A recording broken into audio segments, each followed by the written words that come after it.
उपसभापति महोदय, ऐतिहासिक क्षण है ये। इस सत्र में संभवतः दूसरी बार पूरा सदन एक मत से इकट्ठा है, लेकिन इस ऐतिहासिक क्षण की विडंबना देखिए कि इतिहास मिटा करके इतिहास रचते हैं टेंट शामियाना लगा करके। ये उचित नहीं लगता है। मान्यवर, मैं अपने वक्त की शुरुआत में आपका प्रोटेक्शन चाहते हुए एक छोटी सी चीज मैं अपने सारे साथियों के साथ शेयर करना चाहता हूं।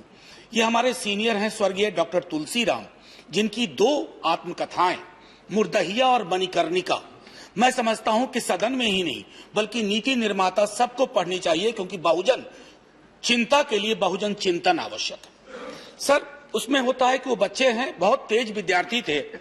स्कूल के हेडमास्टर साहब कहते हैं कि लड़का बहुत अच्छा है लेकिन हरिजन दलित है।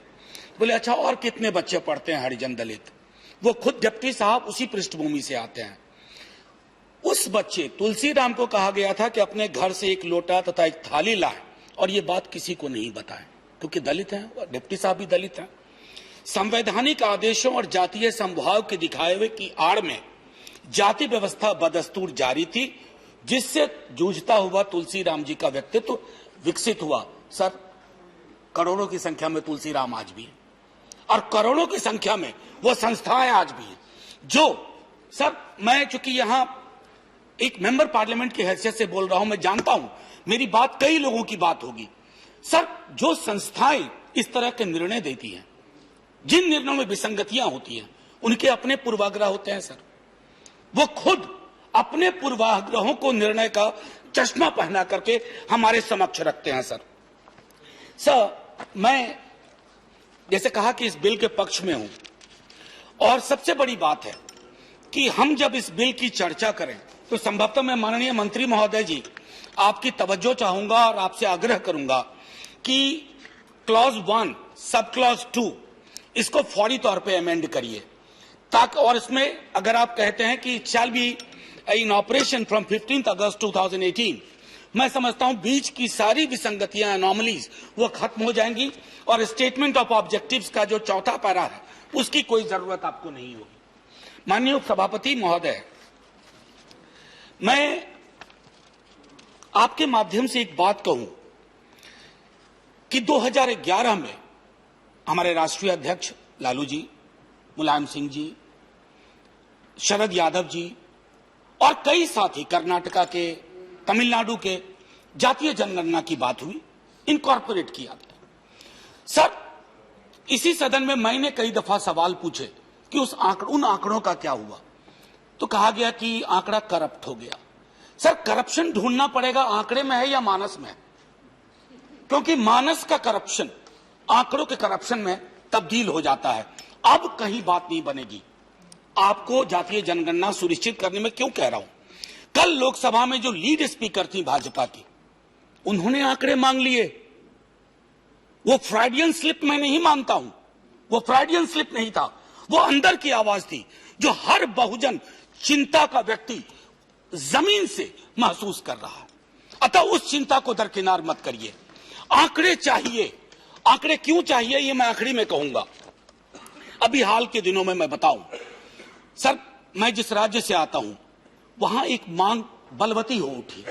वो मांग है कि साहब पता चलना चाहिए कि मिट्टी कौन ढो रहा है, गिट्टी कौन ढो रहा है, ठेला कौन चला रहा है, शहरों में आकर के छोटे छोटे काम कौन कर रहा है। जातिगत जनगणना की बात हुई बिहार में। इतना दबाव जब नेता प्रतिपक्ष तेजस्वी जी ने कहा, मुख्यमंत्री जी साथ आए और हम सब ने, पूरा विधानमंडल ने प्रधानमंत्री जी से वक्त मांगा है। हमें उम्मीद है कि प्रधानमंत्री जी इतने महत्वपूर्ण सवाल पे वक्त देंगे ताकि लोगों की चिंता से रूबरू हो सके, और मैं समझता हूं कि ये बेहद आवश्यक है। Sir, many things were said by Abhishek Manu Singhvi ji. Sir, कतार हम बढ़ाने को स्वतंत्र होंगे, राज्यों को दिया, फेडरलिज्म का आपने सम्मान किया है, बड़ी खुशी हुई कि सहकारी संघवाद बोलते थे, कम से कम कभी याद तो आया।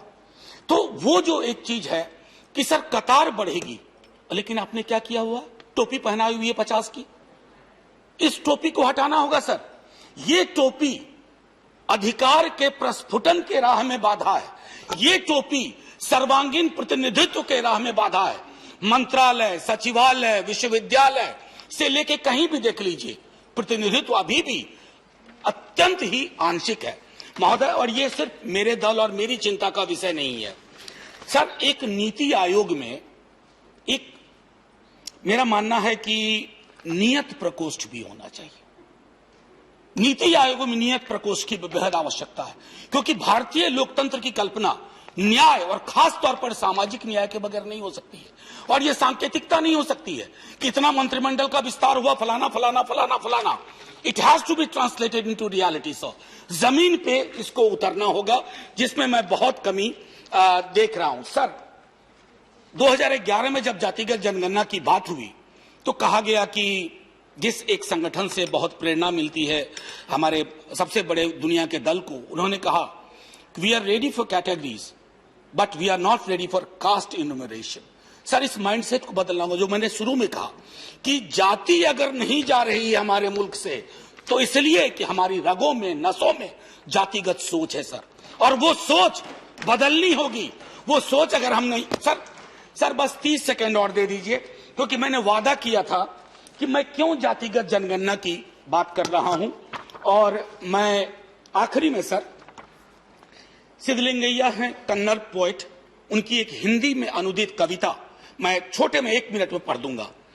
भूख से बिलबिलाते, गिट्टी मिट्टी ढोने वाले, मार खाकर बैठे हुए ऐसे मेरे लोग, खेतों में बीज बोने वाले, सूरज की आंच में तपने वाले, फसलों की कटनी में पसीने से तरबतर ऐसे मेरे लोग, पेट पर कपड़ा बांधे थक हार कर बैठे, खाली हाथ लौटने वाले ऐसे मेरे लोग। सर, इन लोगों की गणना चाहिए। इनकी गणना होगी तो देश विकसित होगा सर।